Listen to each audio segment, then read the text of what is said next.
In the last video, we saw how one man built an empire from a single rifle forged in his father's blacksmith shop, how the Remington name became synonymous with precision and reliability. But everything was about to change. April 1861. America goes to war, and the three Remington brothers stand in their factory in Ilion, New York, staring at each other across a floor littered with iron shaving. The smell of cold metal hangs heavy in the air. Their father's rifle, the one that started everything, sits mounted on the wall behind them, watching. The war would make them richer than they ever imagined, but it would also force them into a decision that would eventually destroy everything their father built. Can a war save a family and destroy them at the same time? Chapter 1. The Civil War Fortune. When Confederate forces fired on Fort Sumter in April 1861, the United States was woefully unprepared for war. The Army had fewer than 16,000 soldiers. Most of them were stationed on the western frontier. The Army's armories couldn't produce enough weapons quickly enough to arm the hundreds of thousands of volunteers who enlisted in the first months of the war. The Union government turned to private manufacturers and offered contracts for rifles, pistols, and ammunition at premium prices. Whoever could deliver weapons fast would get paid handsomely. Philo, Samuel, and Eliphalet III saw an opportunity. In late 1861, they traveled to Washington and met with military procurement officers. They made their pitch.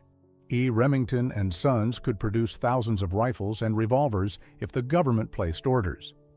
The government placed massive orders. The Model 1863 percussion rifle, known as the Zouave rifle, the Remington Beals revolver, a new design, ammunition, and parts. The Remington brothers returned to Ilion and transformed their factory into a war machine. They expanded production by building new workshops and installing steam-powered machinery, no longer dependent on water wheels. They hired every skilled metalworker they could find. Employment swelled from 1,000 to over 3,000 workers. The factory ran 3 shifts, 24 hours a day. Iron and steel arrived by train from Pennsylvania. Workers forged barrels, rifled them with precision machinery, assembled firing mechanisms, fitted stocks. Every rifle was tested before shipment. Remington's reputation for reliability meant the military trusted them. Rifles that jammed or misfired could cost lives. By 1863, E. Remington and Sons was producing over 1,000 rifles per week. The weapons were shipped to Union armies in Virginia, Tennessee, Georgia, wherever the fighting was heaviest. The company also produced the Remington New Model Army Revolver, a 6-shot 44 caliber pistol that became standard issue for Union cavalry. Over 130,000 of these revolvers were produced during the war, carried by soldiers, fired in battles from Gettysburg to Atlanta. The money flowed into Ilion. The Civil War contracts paid premium prices. The government was desperate, and desperation meant generous terms. Each rifle sold for $12 to $15, a significant markup over peacetime prices. Each revolver brought $8. With thousands of weapons produced weekly, the revenues were staggering. By 1865, when the war ended, E. Remington and Sons had delivered over 125,000 rifles and 130,000 revolvers to the Union Army. The company had grossed millions of dollars, a fortune in an era when a skilled worker earned perhaps $500 annually. The Remington brothers became wealthy men. They built mansions in Ilion overlooking the Mohawk Valley. They invested in local banks, railroads, and real estate. They expanded the factory complex, purchasing adjacent land along Steele's Creek until the Remington Works covered dozens of acres. Ilion itself transformed around the Remington factory. What had been a small agricultural village in 1816 was now an industrial town of several thousand people. Workers' housing sprawled around the factory. Shops, taverns, churches, and schools served the growing population. The Remington family wasn't just wealthy. They were the economic foundation of the entire community. But the war ended in April 1865, and with it, the military contracts dried up overnight. The Union Army no longer needed thousands of new rifles. They had warehouses full of weapons. Peace meant the gravy train stopped. Suddenly, E. Remington and Sons faced a crisis. They had expanded production capacity to meet wartime demand. They employed 3,000 workers. They had massive overhead costs. But their primary customer, the United States government, no longer needed their products. The Remington brothers had to adapt or collapse. Philo, Samuel, and Eliphalet III gathered in the company offices in late 1865 and debated their options. They could try to sell hunting rifles to civilians, but that market was saturated. Thousands of war surplus rifles were being sold cheaply. They could pursue foreign military contracts, but those were competitive and uncertain. They needed to diversify. They needed a product that wasn't dependent on war. That's when Samuel Remington had a radical idea. What if we made something other than guns? The Remington factory had precision machinery, skilled metalworkers, and expertise in manufacturing complex mechanical devices. Those capabilities could be applied to other products. But what? In 1865, most American manufacturers stuck to one product line.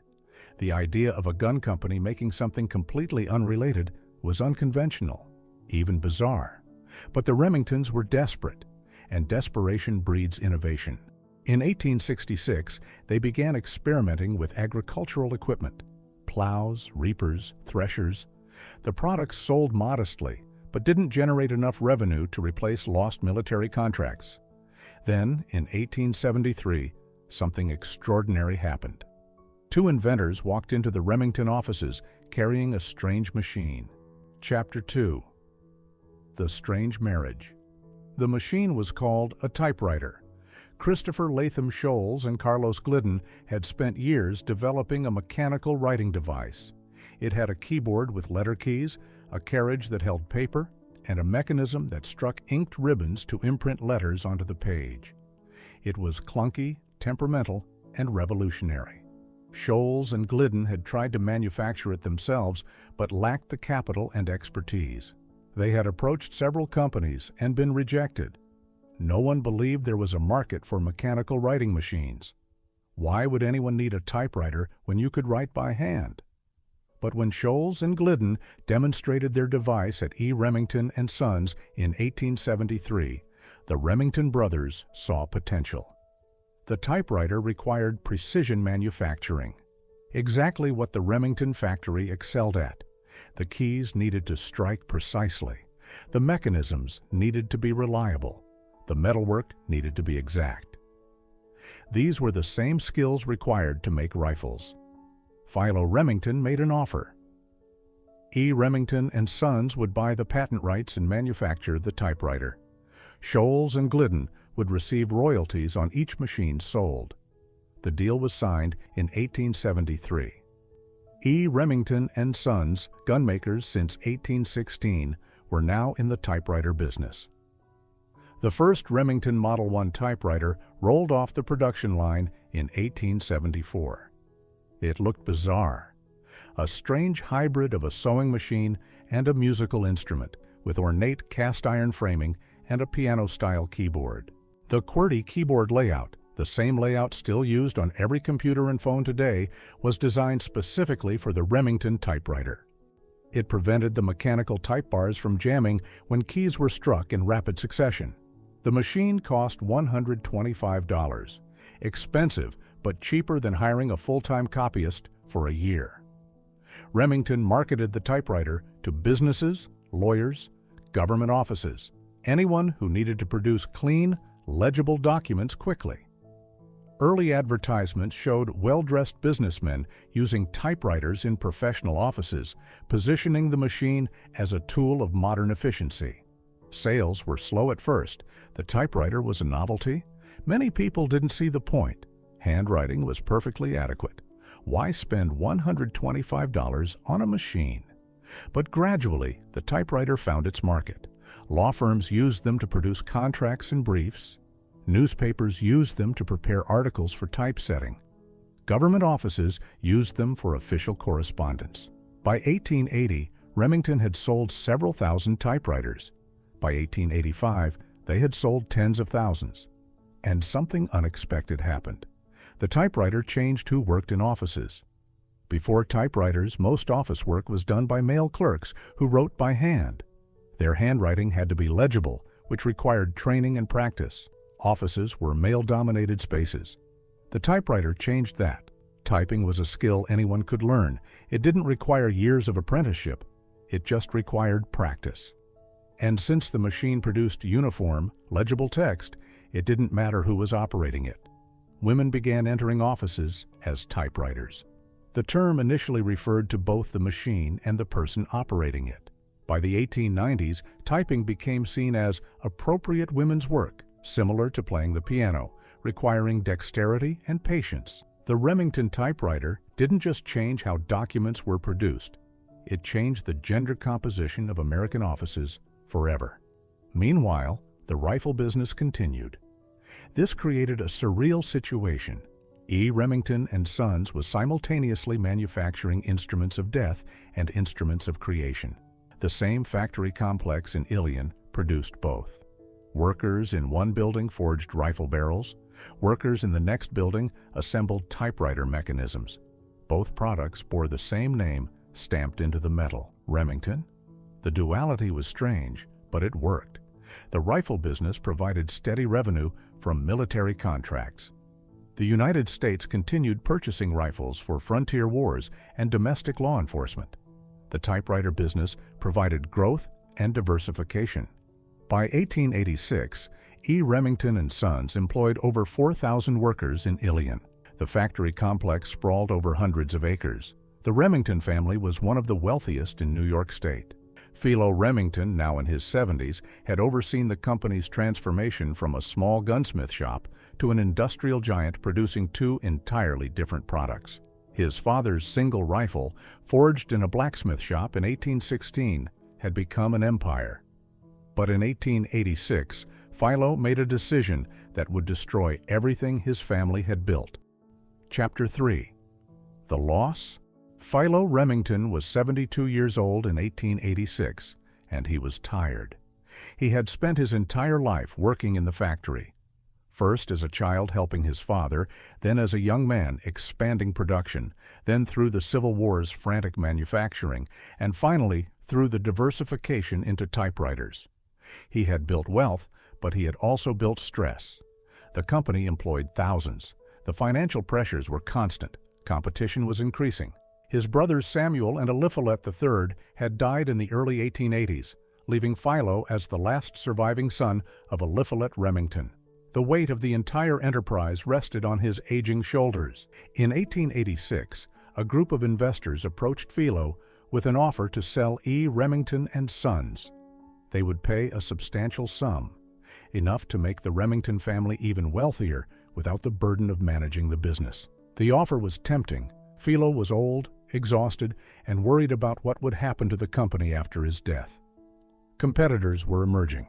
Winchester in rifles, newer typewriter manufacturers challenging Remington's dominance. Better to sell now, secure the family's wealth, and let someone else deal with the headaches. Philo agreed to sell. The sale was completed in 1886. E. Remington and Sons, 70 years of family ownership, was sold to a consortium of investors led by Marcellus Hartley, a New York ammunition manufacturer. The Remington family retained some stock in the reorganized company, but they no longer controlled it.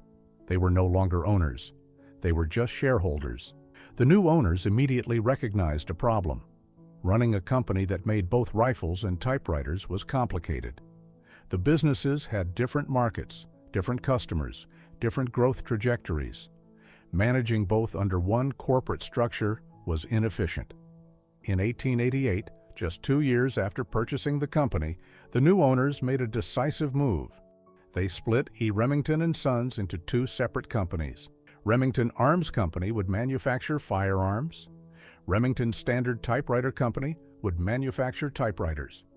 The empire that Eliphalet Remington had built from a single rifle in 1816, that his sons had grown through war and innovation, that had survived 72 years under family control, was severed. Two companies, two products, one name. and the Remington family controlled neither. Philo Remington lived to see the split.